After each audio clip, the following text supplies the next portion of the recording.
Друзья, если вам понравилось видео, ставьте лайк, делитесь с друзьями и главное, не забудьте подписаться на канал. Ваша подписка мотивирует нас создавать еще больше интересного контента.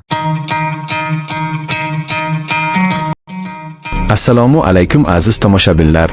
Vision Sprint kanaliga xush kelibsiz. Bugun siz bilan oddiy emas, balki ko'p yillardan beri sodiq haydovchilarni hayratda qoldiradigan, har doim ishonchlilik timsoli bo'lib kelgan mashinaning kelajakdagi talqinini ko'rib chiqamiz.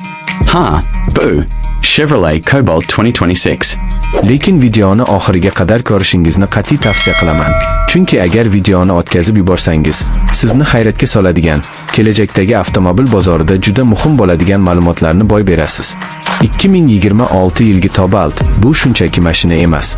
Bu Chevroletning butun yo'l yorugini o'zgartiradigan yangi avlod loyihasi. Dastlab qaraganda klassik Cobaltga o'xshab ko'rinsa-da, undagi har bir chiziq, har bir burchak, har bir texnologiya yangi falsafa bilan yaratilgan. Nima deb o'ylaysiz? Chevrolet oddiy, past sarfli sedanni shunchaki yangilab qo'yadimi? Albatta yo'q. Aynan shu sababli videoni oxirigacha ko'ring, chunki agar o'tkazib yuborsangiz, kelajakdagi Cobalt haqidagi eng qiziq sirlarni o'tkazib yuborasiz. Keling, avvalo dizaynga nazar tashlaymiz.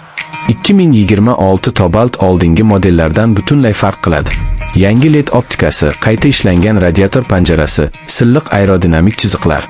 Ko'rinishidan u hali ham Cobalt, ammo shu bilan birga butunlay yangi avlod vakili.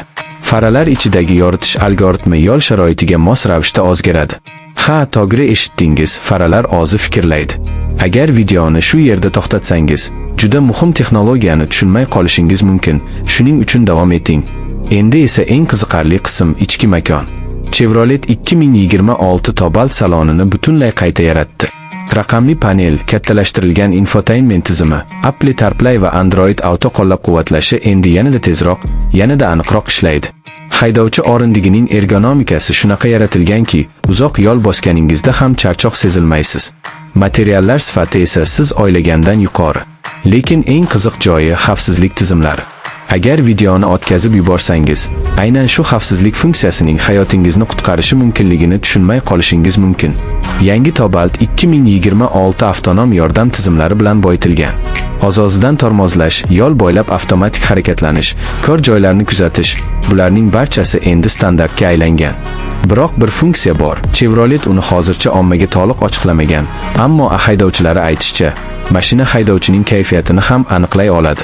Ha, siz xafa bo'lsangiz, mashina buni sezadi va xavfsizlik parametrlarini kuchaytiradi. Bu haqiqiy inqilob. Agar shu joyni tushunmay o'tkazib yuborsangiz, juda katta yangilikni bilmay ketasiz. Endi esa eng muhim savol, dvigatel qanday? Chevrolet bu safar ham ishonchlilikdan voz kechmagan. 1.5 litrlik yangi avlod dvigateli yanada tejamkor, yanada jim, ammo kuchli.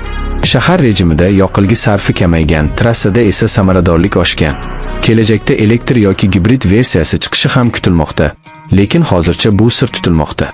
Shunday sirki, agar videoni o'tkazib yuborsangiz, bu sirlarning bir qismi sizni chetlab o'tadi. Suspensiya tizimi qayta ishlangan, yo'l notekisliklarini yumshoq yutadi. Yangi shassi esa boshqaruvni aniq, ishonchli qiladi. Mashina qo'lingizga yopishgandek bo'lib haydaladi. Sizni eng xavotirga soladigan savol, narxi qancha bo'ladi? Hozircha rasmiy ma'lumot yo'q, lekin Chevrolet maqsad qilgan segmentdan kelib chiqib, narx hamyonbop bo'lishi kutilmoqda. Bu esa uni o'z sinfida eng jiddiy raqoblardan biriga aylantiradi. Videoni oxirigacha ko'rganingiz uchun katta rahmat.